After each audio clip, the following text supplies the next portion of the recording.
I was in elementary school, to get to school, because I had to go through the projects, I had to pay somebody 50 cents to get to third grade. Otherwise, I couldn't get there. I would have to get beat up, jumped, something.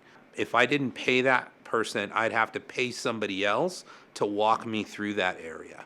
So I know the things that people experience. I've been involved with the youth that are in gangs because I understand the challenges that you have to overcome, and sometimes our youth don't have options or choices. They face some significant obstacles, and if there is somebody that can give a hand up, not a hand out, a hand up, I want to be part of that. I want to figure out a way to help.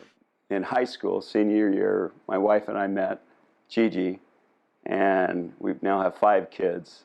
And one of our big hopes and goals, and I think we've been very successful so far, is to pass on those family values to our kids, to our grandkids. The oil field is our workplace, but it's also the backyard to many of the residences and businesses that we work with. It feels so good to be able to do something for others. We've all been in very difficult times. Growing up, they were very tough times, and we were always taught to dive in, be determined, and you can make it happen. My dad and I co-founded Signal Petroleum together. I'm very proud of my dad, and I've learned a heck of a lot from my dad. And I think he's learned a lot from me, too. I come from a working class family, and my dad is a cabinet maker by trade. Professionally, my father has guided me along the way. The person that leads me along my path now is my wife, Mimi. She means everything to me. My daughters, Allie, Lorenza, and Catherine, a.k.a. Kappa, they are the world. Our youngest daughter, when she was born, 7 days after she was born, she developed necrotizing enterocolitis. It's pretty much a death sentence. We had a priest come in, give her last rites. It was very emotional. But hope was on the other side. We found a great surgeon. It took a year, and there were 7 surgeries within that year, and there was weeks in the hospital. But those weeks in the hospital, our family was upside down. And when we look at the commitment here with the Ronald McDonald House and the access for people that are in need of trying to keep their families together when they're in that crisis mode, it really meant a lot to us. A good man puts himself second, but puts his family, his community, and the ones that he loves first. I was raised in a little town called Watts in Los Angeles. And my father had 24 kids, and I'm the oldest of my mother's last 12. It's been a fun adventure, but I think one of the reasons why I like the Ronald McDonald House so much is because it's family. And one of the things that I can talk about is the Ronald McDonald House, because it's all about family. And a lot of the people probably in the audience tonight, like Ron Piazza, the Rubies, Mangionis, the Webbs, the Dunkelmans, they all helped to put this project together, starting back in 1980 when we opened the first one in Los Angeles. It's always been something that I've been proud of, you know. And what motivates me the most is, first of all, my family. You know, I always have to worry about making sure that everybody's happy. But McDonald's itself is my family also. I've been doing McDonald's for 51 years, so it's been a long journey, but it's worth it. The top of the hill is the place to rest. My mother always told me that when I was growing up. That was kind of like my motto. That's what a good man is. He never stops until he gets to the top of the hill. Well, the community means so much to me here. You know, it's such a wonderful, small knit community feel. When you meet people from Long Beach, you know that they're going to be proud of the city and the area they come from. They're so supportive of everything we do. I owe so much of my successes in our sport to the people coming out and supporting what we do. There's so many people here that are wonderful to be around on a daily basis. I just feel blessed to have that job. I've been around an amazing family upbringing, but I've also been around some amazing coaches. I've had some great influences in my life, some really good men in my life, starting with, obviously, with my father. My dad was a coach of youth soccer for so long, and even to this day, unfortunately he passed away, but to this day I bump into people who will tell me today that 25 years ago, 30 years ago, he made a massive, impression or difference in their life.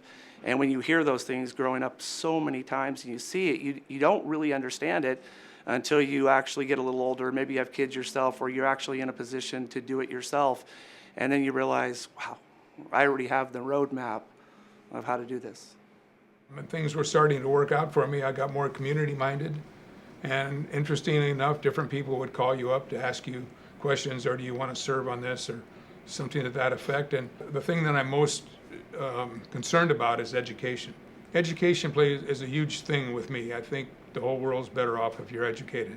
I think a lot of it got started, as the business grew, and you'd have friends and family and employees and customers ask you to be involved with something that they were passionate about or that was close to their heart.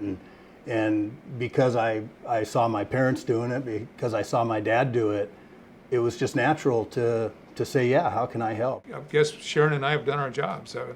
I just happen to be the one now, the good man, but Sharon's is eligible to be sitting next to me as my son Kevin, because we've all played a part in just being decent people. Yeah, people say, hey, where are you from? And I tell them East LA, and then I pause and I way east, Boston.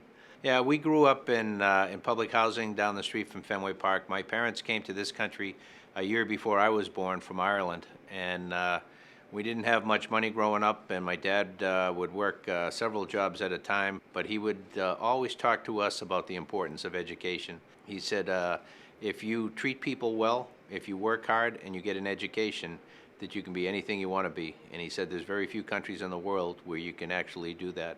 So I took that with me and followed his guidance for my full life, and tried to instill that in my kids as well. Both he and my mom, tremendous people, great Americans, love this country and work very hard to make sure that their kids ended up in a better position than they did.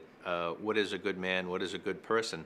I believe it's somebody who daily tries to make things better for others, who looks for opportunities to be able to lessen someone's pain, to provide them with something they wouldn't otherwise have had when they can't provide that for themselves. And there are a million opportunities for each of us every day to be able to do something for someone else. I think in its most basic sense, being a good person is being somebody who looks out for your family, for yourself, for your family, for your community, but for those out there as well who are less fortunate, who don't have anybody looking out for them, to be able to take that extra step and do something maybe that wouldn't normally be expected for someone in that condition. I was born in Bombay, India. I was the 8th of 9 siblings, and my childhood was very different, a world apart from where I am today. My dad was an attorney, and he was a very strict, stern, and an imposing person. He raised us with the fact that we should get higher education and always take care of our personal health. I came to the United States in 1971 after I got married. I love children. I enjoy playing with them, taking care of them, and when they're sick, I just enjoy the fact that I can make them feel better. And it's fun to watch the parents having such a smiling expression on their face when the child has improved. I'm very proud of my family, my wife, my 3 children and their spouses, and my grandchildren. A good man is a person who works for the community without any expectations, and he does his best for whatever he does.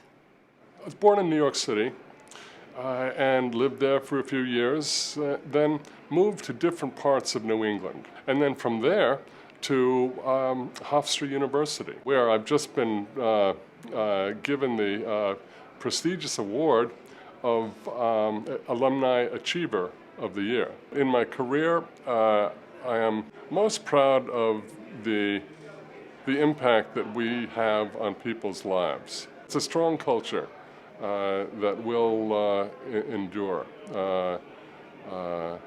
for many, many years to come. One who lives up to his commitments, that people can count on.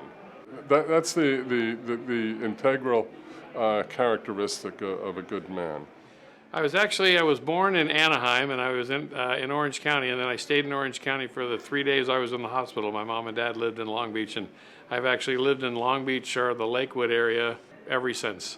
So for my entire life, I've been a Long Beach native. As a family, we've always been a boating / motorcycle and race car dune buggy type family. And we have a racing team that we've all enjoyed over the past 35 years together, and we're still continuing to do that.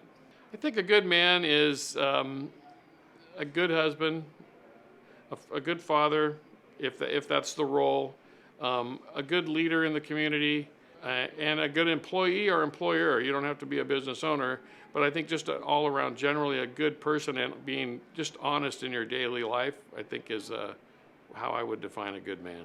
The most proud thing I have is my family, my wife and my 4 daughters and their husbands and my 8 grandkids. So I think if I had to be proud of one thing, I think that what lessons learned from my dad that I was able to pass down to my daughters, so that they can be good role models going forward. I was born and raised in a very small town of about 1,000 people, and it's still about 1,000 people. It hasn't really grown. My father was the funeral director in town, and my dad had the opportunity to work with people at some of the most difficult times in their lives. So I learned empathy from him and try to utilize that whenever I can in dealing with other people, whether it's business or in volunteer work, service. One of the most fun things I've ever done is visit the Children's Hospital with my dog. His name is Stevie, and for 3 years after I retired, we visited the Children's Hospital every Tuesday. The doctors, the nurses, everyone knew Stevie's name. Not many people knew me.